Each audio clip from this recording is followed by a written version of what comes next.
month. That is a big deal. Okay, so let's start. So today we are going to discuss about few uh, concepts. The first concept is the concept of effective mass and the holes. Okay, so the first question I want to ask yourself, uh, like, how do you measure mass of a body? Please switch on your microphones and start answering. How do you realize that I mean, there is mass?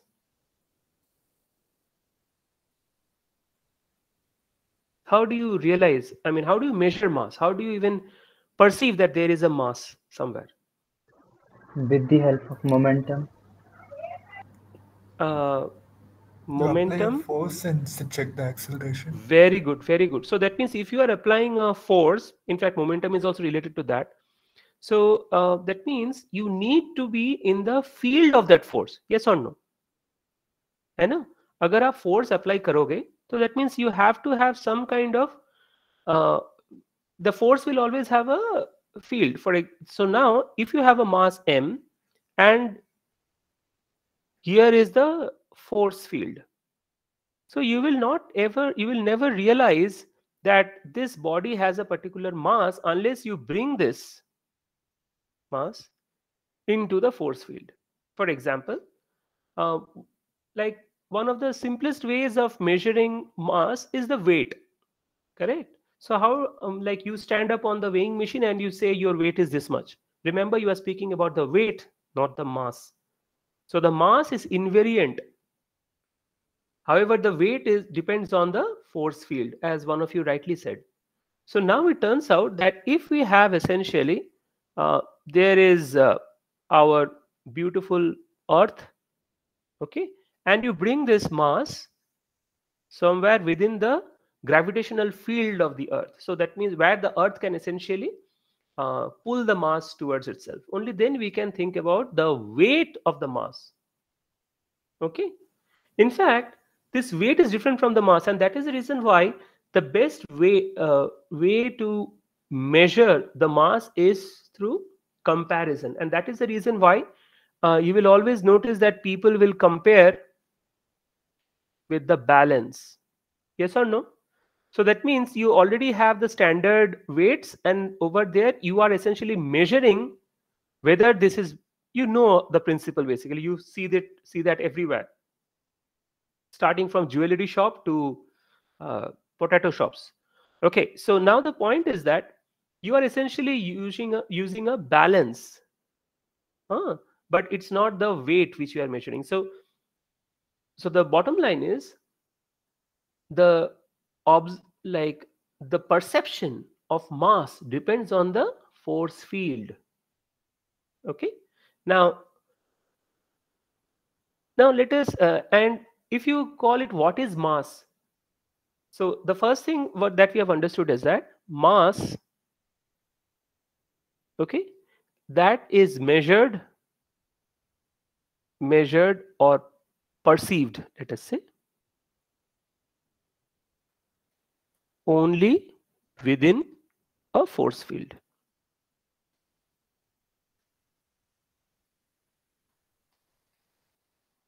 Make sense? And how do you define mass? Can anybody define mass? Mass is defined as a measure of the inertia.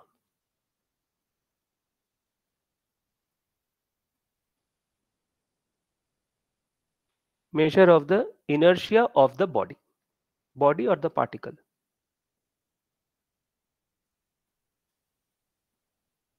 Make sense, right? So now this is how you measure it or understand that there is a mass, or what mass is, how much mass is it. And the second thing is that what is mass? Well, mass is a measure of the inertia of the body or the particle. Okay. Now let us understand, like when we are speaking about quantum particle like an electron. Okay. Now the electron is also under several force fields, right? So you have a block of silicon, okay, which is on a table. This is your table. Now, so why is the block of silicon on the table?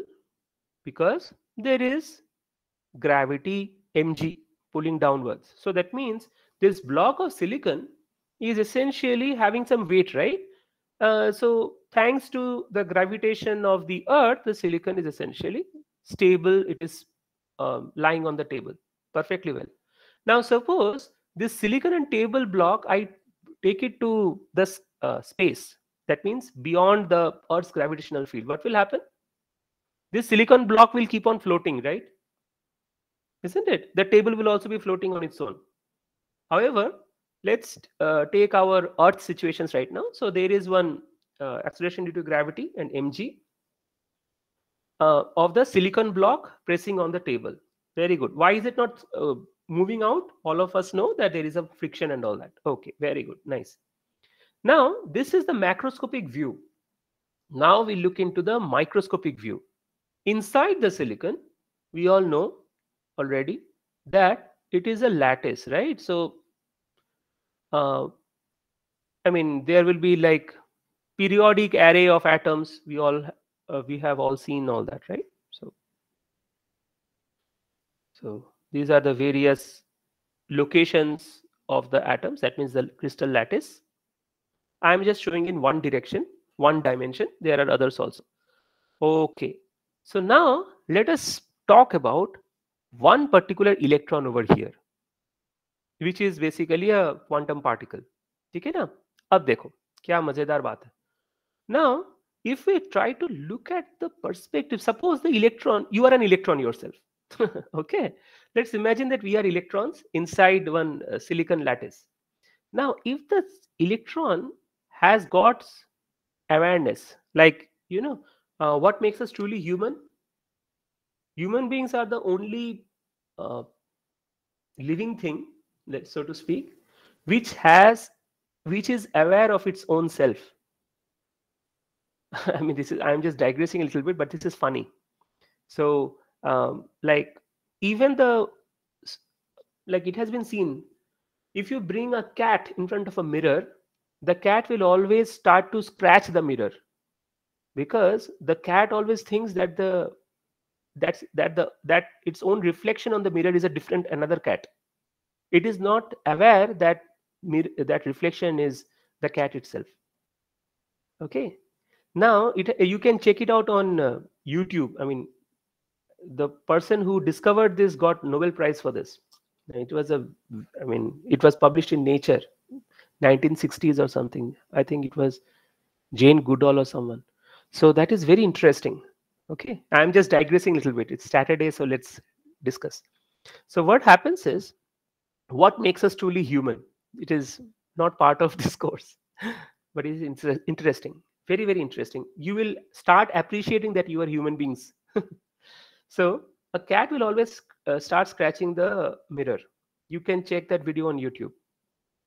Now, even a dog is also the same thing. When it sees its own reflection, it will start barking as if it's a different dog. Now, when the same experiment was done with many other animals, it is the same behavior. Only after it comes to a monkey, ape. Okay, a monkey, for example, initially it will start scratching, screeching, and basically all that nuisance, because it is also thinking that the animal on the mirror, its own reflection, is a different animal. But finally, what we observe is that instead of becoming angry, okay, the monkeys or baboons or these kind of apes, they will start playing with its image. Notice, this is very interesting. The cats and dogs, they will always think that there is a separate, different cat and dog which has come to its house. So it will always start barking. Okay. So now, if you are looking at a monkey, that monkey, when it sees its reflection, it will start playing with the other monkey which it sees on the mirror. Okay. Now, what is interesting is that if we go higher up in the evolution, so basically the monkey essentially starts accepting the mirror not as itself, but it's a different monkey which is a friend of his. Try to see the difference in the awareness. Lower grade animals, what they do is they will think as a rival. When a dog sees another dog on the mirror, it neither does it understand that it's himself only. What it does is it thinks that another dog has come who will basically take his territory. That's why they'll start barking. Whereas the monkey, it will start playing with it. It doesn't feel rivalry. You go even higher up in the evolution ladder. You know what happens? You go to next to human beings, that is chimpanzees. Okay, what the chimpanzees will do is they will initially start behaving like the monkey. Okay, then later on it will essentially start noticing that if he raises its hand, the other chimpanzee on the mirror, that also raises his hand, and then essentially it will start looking at his own self. Okay, so probably it has been checked out in Nature, like Nature Science magazines. I mean, scientifically, it was seen that from chimpanzee onwards, basically after chimpanzee, the best thing that has happened is Homo sapiens, and then later on, Homo sapiens are human beings only. Okay, so the point is, from chimpanzee onwards, we are the only animal which we can realize what we are like. Okay, so in fact that is the reason why we essentially think about self-awareness. Okay, roti kapra makan ke bhi hum bahar sochte hain because we are human beings. Even chimpanzees are not aware. For example, if I ask many of you, why do you want to do an MTech? You will say, I want to do a better job. Okay, very nice. Some of you who are even more evolved, what you will say is that I want to do something in life. I want to design a new circuit. I want to make a new device. So in fact, there are many of you who will do that. I'll tell you. Like right now, you are thinking about a Qualcomm job, right? So after you get the Qualcomm job, believe me, within 2 years, many of you will leave that Qualcomm job and basically you will plan to do a PhD. Because you will think that, okay, sir, Qualcomm job is giving me a fat salary, but I am not enjoying that work. But remember, a dog or an animal or a chimpanzee, if it is in a situation where it is fed properly and all, it will never even bother to venture out of that nice, cozy environment, isn't it? But human beings will.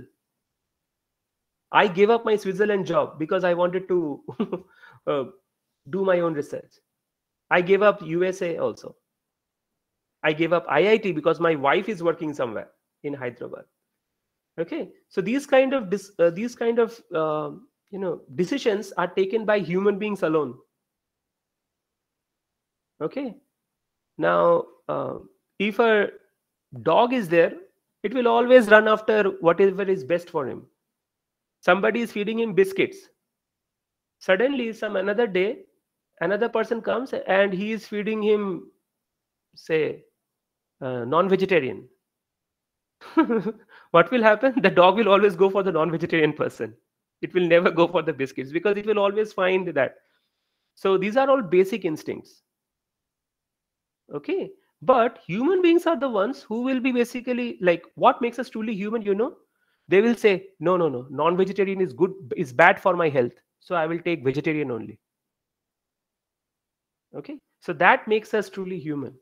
That means we think at a different perspective, not just our sense gratification. Okay, so there are people, for example, they think out of the box. For example, let's talk about that Netflix I was just watching the other day, Kota Factory, Jeetu Bhaiya. Okay, so he is a goddamn engineer from IIT Kharagpur, right? He could have easily led a very nice life.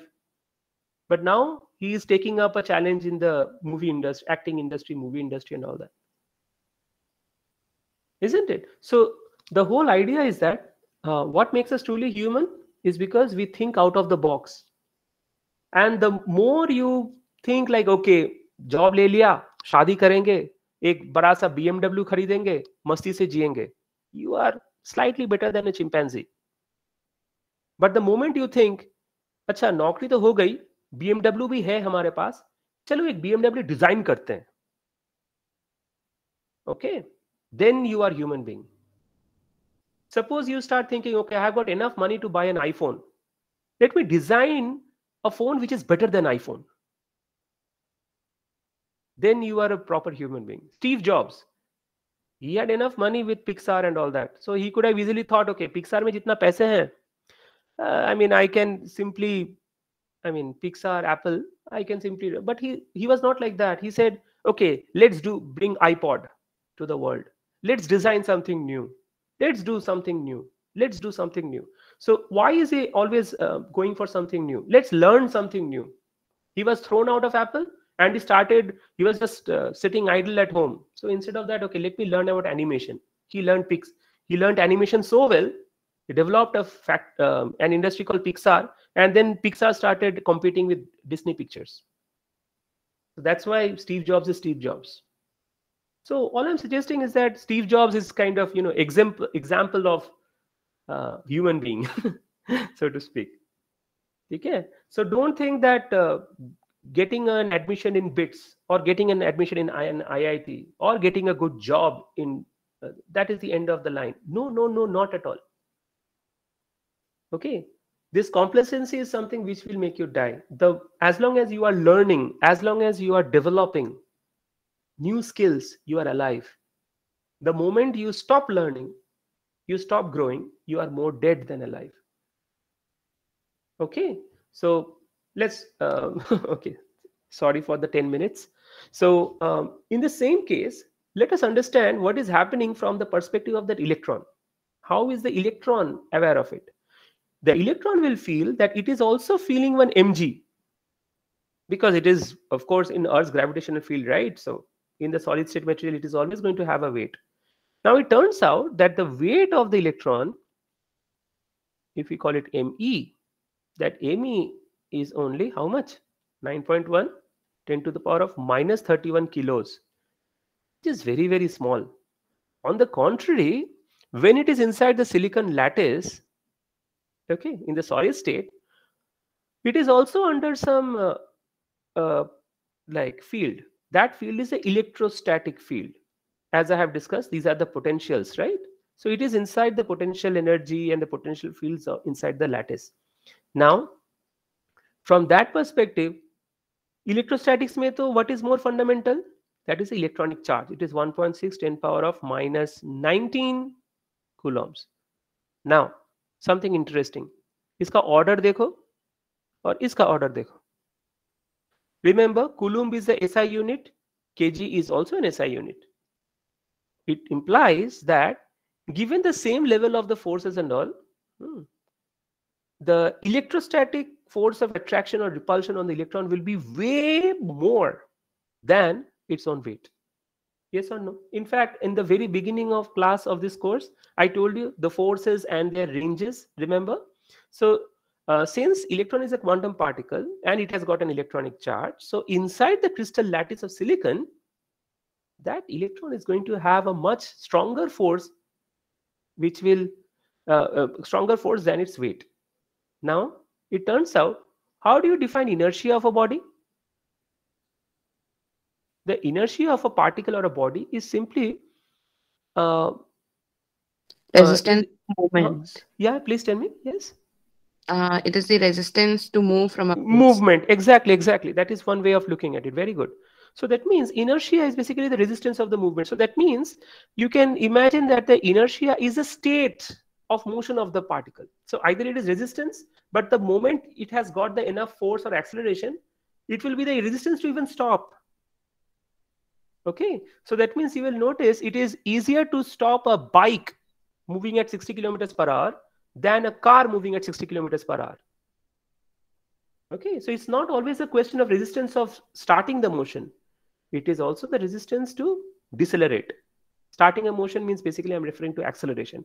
So it is resistance offered to acceleration or deceleration. So that means, remember Einstein said that any particle will always be in a, even Isaac Newton said, not Einstein, every particle continue to move in its continuous state of rest or continuous state of uniform motion. That means straight line velocity, unless it is compelled to change that state by some force. So basically that resistance which is offered for during acceleration or deceleration is basically the inertia, correct? So now let us look into this situation. In silicon, what is happening? This electron is facing two forces. One is the gravity. The other one, let us say you have applied one voltage here, plus 1 volt. Here you have grounded. Then what will happen? This electron will essentially have two kind of forces acting on it. One is mg, vertically downwards. The other one will be essentially towards the field. Okay, 0 to 1 volt. So now the question is, we will learn about this transport. This is called drift because of the field. Any motion that happens because of the field is drift. So we will look into those next class itself. So when the electrons are moving inside the silicon, so now the acceleration and deceleration will be primarily, primarily determined by the force which is more. This is kind of, you can ignore this thanks to the small weight. So the inertia or the state of motion, acceleration or deceleration, will be primarily governed by the electric field rather than the gravitational field. Yes or no? So what we will now introduce a term called the effective mass. Okay, effective mass of the quantum particle, not just electron. Okay. Now as VLSI engineers, we will be bothered about electrons only. So effective mass of electrons. Now notice that whenever we are speaking about the electron mass, whenever we are speaking about the electron effective mass, so notice that how will we get that effective mass? Now comes that interesting part. Here is the EK diagram. Remember, this is the wave vector, which is K. Here is the energy, which is E. Okay, unit is electron volt. K is nanometer inverse. Okay, the same thing over here. Sorry, K nanometer inverse. This is E, electron volts. Right? So now let us understand, if you zoom in only to this part, the minimum of the conduction band. अगर आप देखोगे ना, so what is this? This is something similar to a small edge like that. Yes or no? Which is a parabolic expression. तो इसी को हम यहाँ पर अगर draw करते हैं, if we draw the same thing here, it is something similar to what we have seen, E equal to h cross square k square by twice m. Similarly, if you look at the valence band, this is also similar to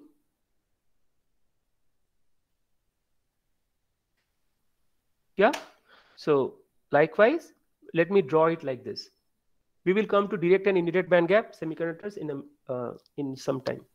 So now notice that if you are having this, then you are essentially having a relation like this, isn't it? From here, what you can get, E is equal to h cross square k square by twice m. So this m is appearing in this equation thanks to this parabolic expression. So that means, remember, when the electron is inside the material, so first thing that we have learned, because its mass is so less, it is not going to be practically, electron will be oblivious of its weight. Yes or no? ये बात clear है. So it will be only influenced by the lattice. That means the crystal का खुद material properties will essentially determine its inertia. Okay. So what is the measure of inertia? The measure of inertia is the mass. That is how you define mass. Correct? So now This is the crystal lattice. This is for silicon. No, this is for gallium arsenide. I'm sorry. This is for silicon. Okay. So now, whether it is direct or indirect bandgap semiconductor, we will understand the difference later. But one thing is for sure, that you are always in the conduction band minimum, you are always going to have a parabolic relation like this. Okay. वही हमने यहाँ पर draw किए हैं. Okay. So now we know that this dispersion relation, the energy variation of the electron is given by this relation. I know from quantum mechanics. Correct. So there is a mass expression. So if we are taking del E, del K, क्या होगा हमारा h cross square K by M. Second derivative will give us h cross square by M. So from there, this M we can define as h cross square by del 2E del K square.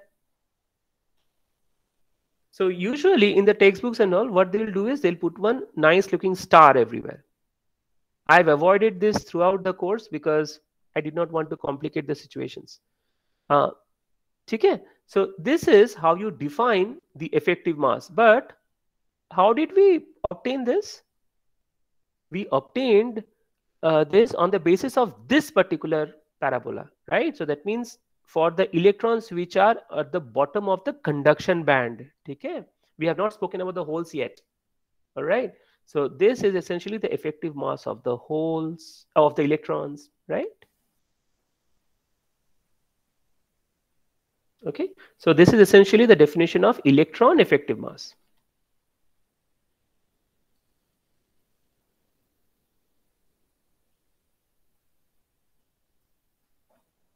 Okay. So this is what I wanted to tell you. So now this effective mass is coming not from its weight or gravity. It is coming because of what? The variation of the energy inside the lattice with the K vector. Okay, so remember, this is your K, this is your E. This is your electron volt, this is your nanometer inverse. Correct? This is the, I should also write here free electron effective mass. Why free electron? Kaun batayega? Because electrons in the conduction band are free. So this is your EC, this is your EV. Make sense? Now let us look at the valence band. Abhi hame holes ke bare mein. So we have already understood the concept of effective mass. Now we will understand the meaning of the holes. Now in our previous lecture I have told you that where did these electrons come from? From the valence band, right? So rest of the valence band is completely filled. The top of the valence band, the electrons have gone over here. So basically this is the vacancy. Okay, so these are the holes. Clear? So there are two approaches of analyzing for the valence band. One is you can either consider the billions and billions of electrons which are kind of fixed in the valence band, which are unable to move in the valence band, or else you can think about the holes, which are the vacancies, which are much less in number, which are free to move. So we spoke about the free electrons here, right? So we can speak about the free holes in the valence band. So it becomes easier for us to observe.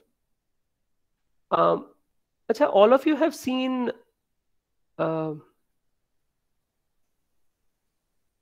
leveling instruments. There is a bubble in a turpentine. Have you seen this? This is very much common in civil engineering. देखिए हो क्या? No, sir. Yes, sir. You haven't watched. You can. There is an app like that in your smartphone also, like leveling, for leveling करने के लिए. So this bubble, what is the bubble?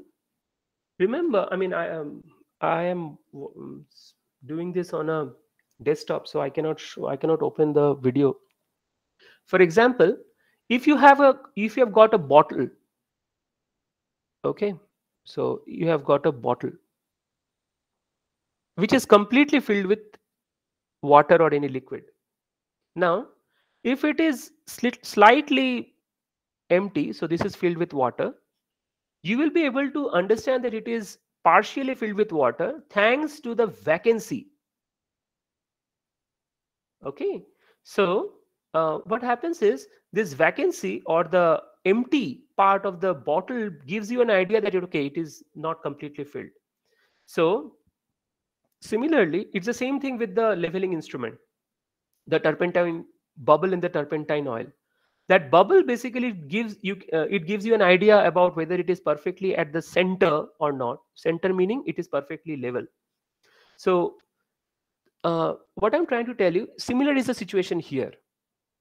The vacancy becomes easier for us to analyze. The only difference is that, notice, this is now interesting.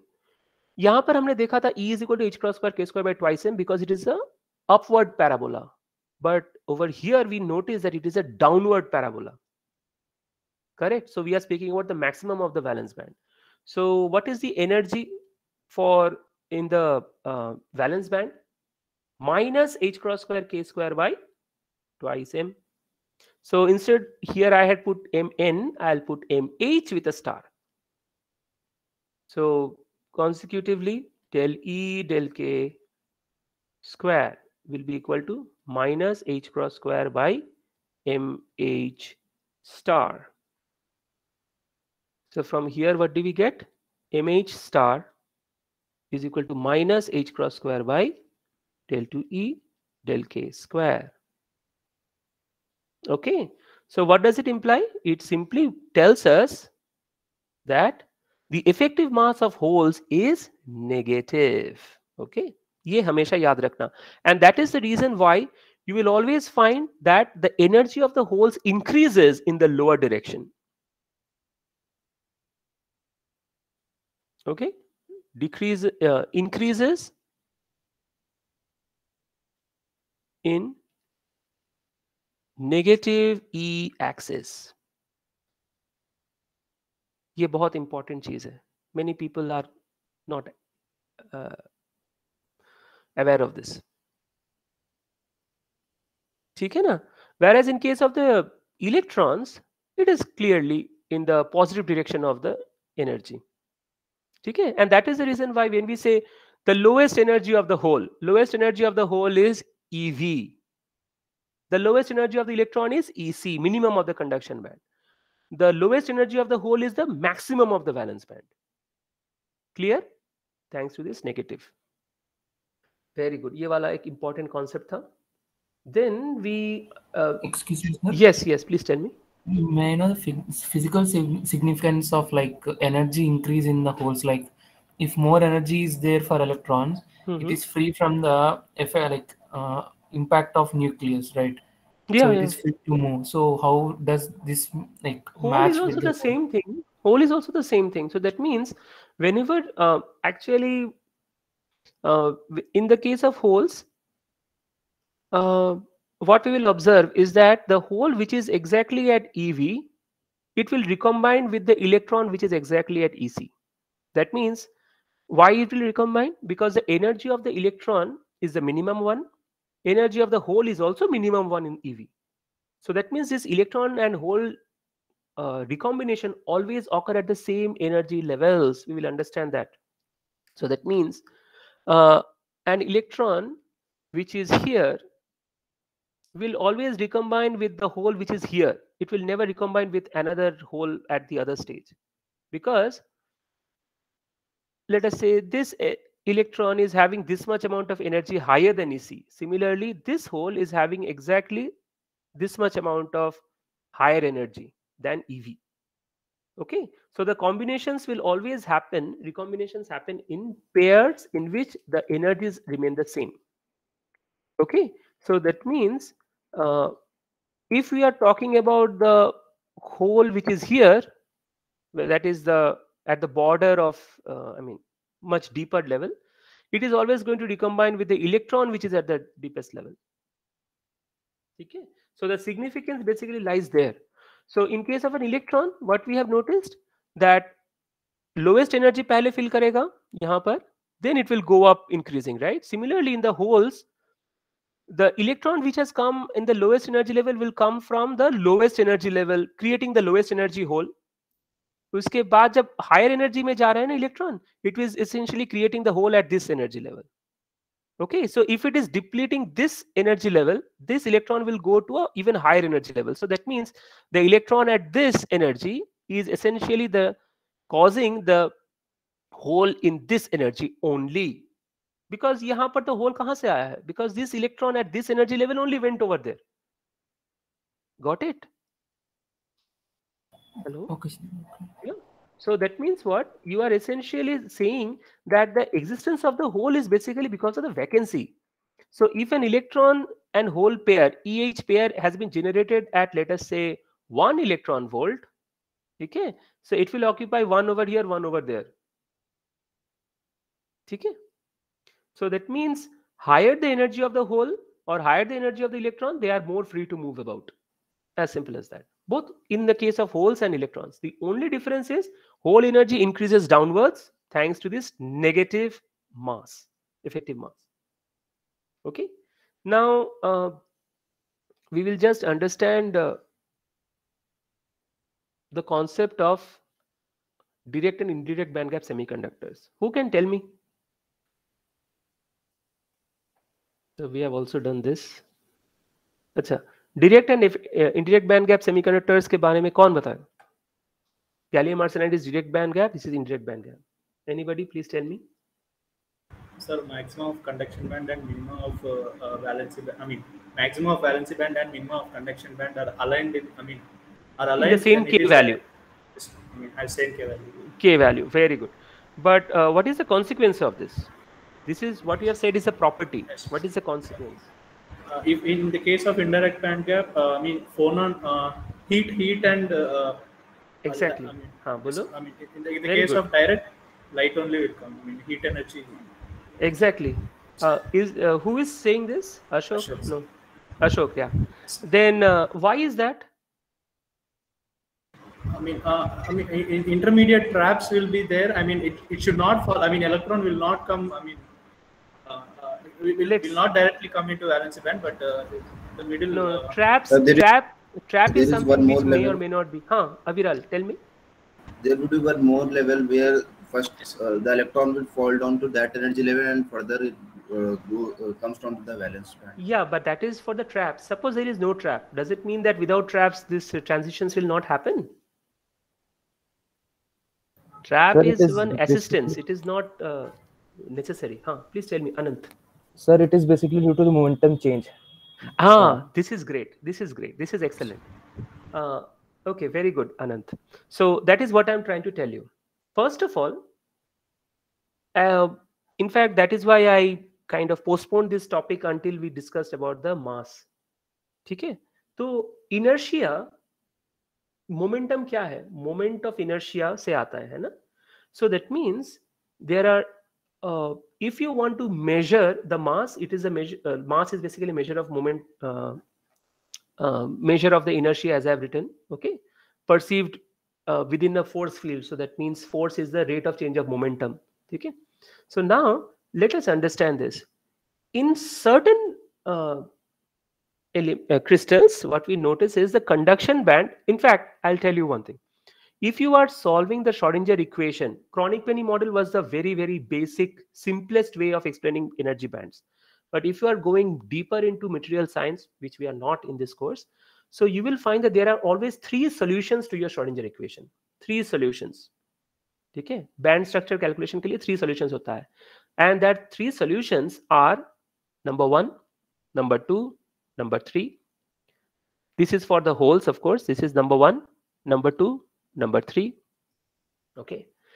In for the silicons, you will find number 1, number 2, number 3. Okay. In case of direct band gap in gallium arsenide, you don't find 3 over here, isn't it? Incidentally, all the 3 are the same. Okay, they are superposed on each other, but they are all, it is there as well. Now, in these 3 solutions of the band structure calculation, numerical methods only, that is what is done by the all atomistic, DFT calculations and all that. So what you will observe is that in all these three solutions will always give you three minima. Silicon ke liye,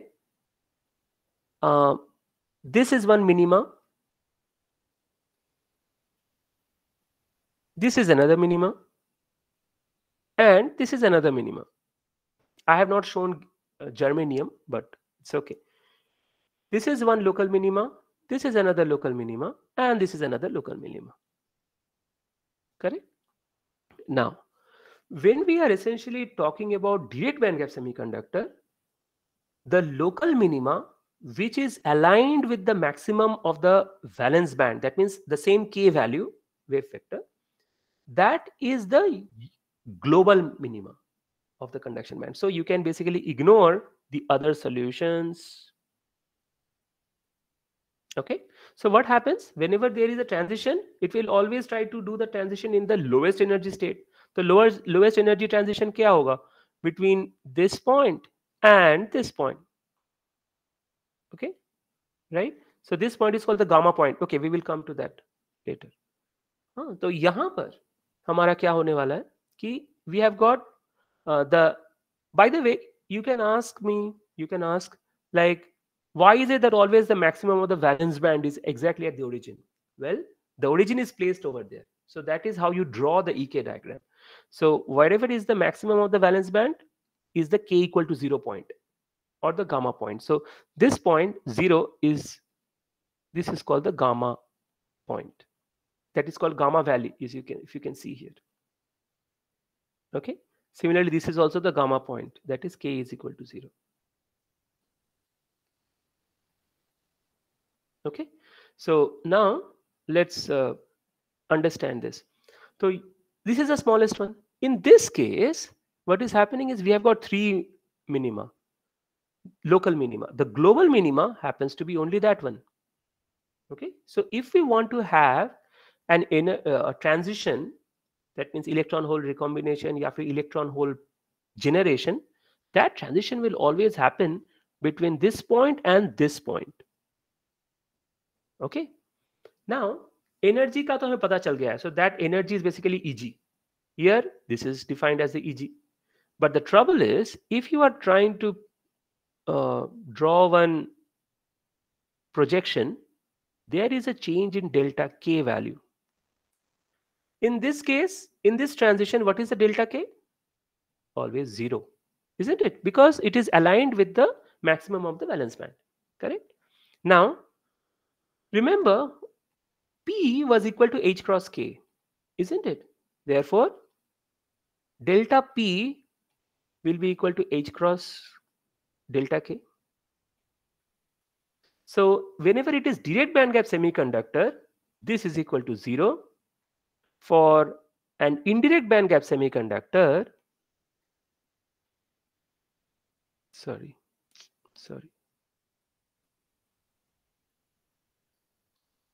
This is not equal to 0. This part is clear, everybody? Okay. So if it is equal to 0, so what will happen in this transition? Suppose an electron is falling from the conduction band to the valence band. यहाँ से यहाँ तक गिर रहा है. This is one electron which is recombining with the hole over here. So it is going to lose an energy which is equal to Eg. So from the energy conservation, it is going to give away some quantum particle whose conservation of linear momentum should be equal to 0 thanks to no delta k, whereas the conservation of energy will be equal to Eg. Okay, so this is going to be your h nu, whereas the momentum has to be 0. So momentum 0 कब होगा यार?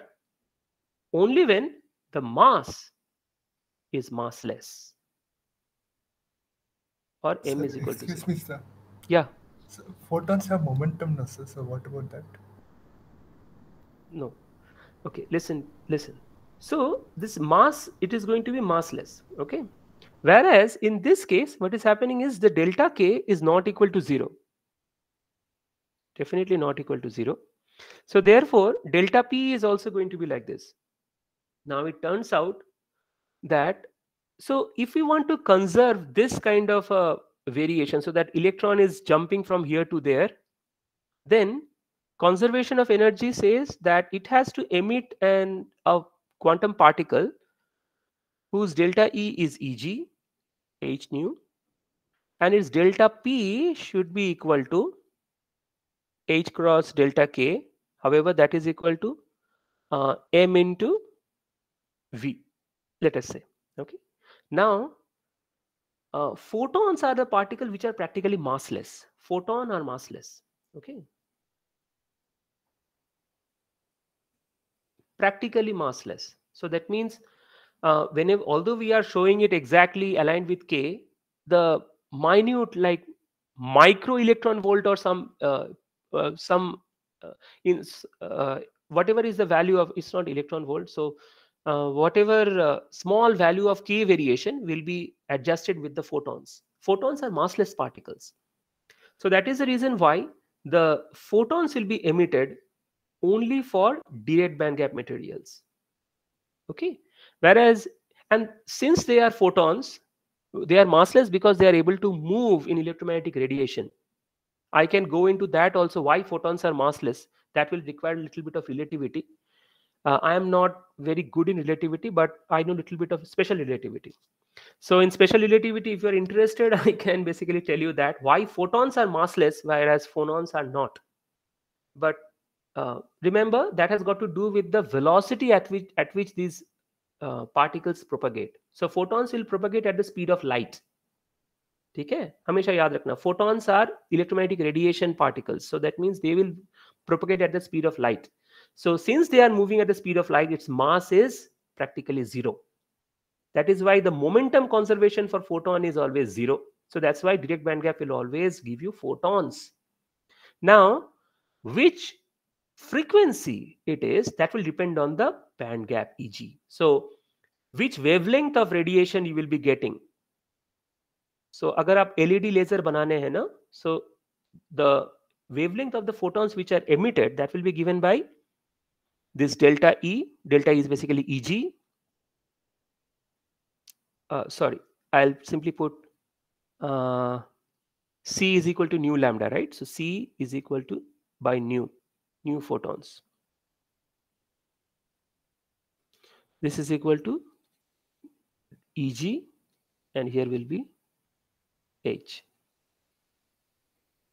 Have I done it correctly? C equal to nu lambda, C by nu is equal to Eg by H, Eg by H, yeah. Okay, so that means if you want to have red LED, you have to choose the material with that proper band gap.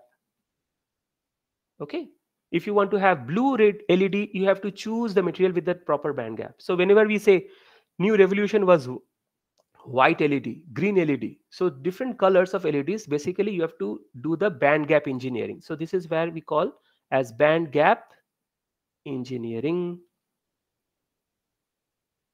Okay, so the better and better band gap engineering, you will get particular value of the wavelength necessary. So when we say about the white LEDs, nowadays LED bulbs are coming as white LEDs, right? So how are you getting it? You are doing the engineering in such a way that different wavelengths of photons will be released, such that the total mixture of all these photons will essentially give you the sensation of white light. Okay, so this is the fundamental principle of LEDs and lasers, optoelectronic devices, which we will again revisit towards the end of this course. So now we will concentrate on the silicon. So whoever said this, that photons are having mass, absolutely wrong. Photons are massless. Now phonons, ab dekhte hain. In phonons, why is it necessary? Because phonons are heavy particles. Okay, so when we are speaking about silicons, okay, यहाँ पर phonons आ जाएगा, ताकि this MV, this M is for the phonons. So since they are heavy, they are essentially able to conserve the momentum as well. The problem is that the phonons, the physical kind of appearance of, or physical measurement or physical perception, yeah, the physical perception of photon is basically light. You can see light glowing. In case of phonons, what is the physical perception? Heat. Heat. Why? Because the phonons, number one, is that the phonons are also, there are two kinds of phonons, optical phonons and acoustic phonons. I'm not going into those that much details. So what happens is these phonons, this part is clear that why phonons are emitted, because it has to conserve the momentum as well. Now these phonons are vibrational energy, because these energies, they will essentially ensure that the particles in the lattice structure, they will simply keep vibrating. Okay, they are vibrating about their space, and this vibrational energy is essentially increases the ambient temperature of the lattice. That is the reason why when you watch a movie of 2 hours, after 2 hours your laptop becomes heated, your smartphone gets heated. Right now, after 1 hour of this lecture, your laptop must have heated by now. Okay, if you were making it the entire processor with gallium arsenide, your laptop would have started to glow. Okay, it doesn't glow, it basically gets heated up. Okay, so this is the fundamental difference. Okay, now it's the same thing that happens for germanium as well. The only thing is that the minimum of germanium will occur in the L point rather than the X point. Okay, that is a different thing. We will understand that sometime later. Okay, I think that's all for today. I had a plan for telling you about the doping also, but no time. So in direct and indirect bandgap semiconductors are also over. So extrinsic semiconductors and purpose of doping and annealing.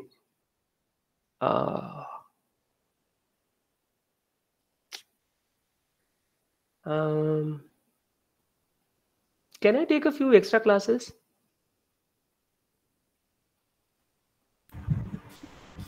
Like I could have easily, but anyways, अभी तो उतना नौबत नहीं है, मैं ज़रूरत नहीं है, बाद में देखेंगे. Because okay, let me just stop the recording.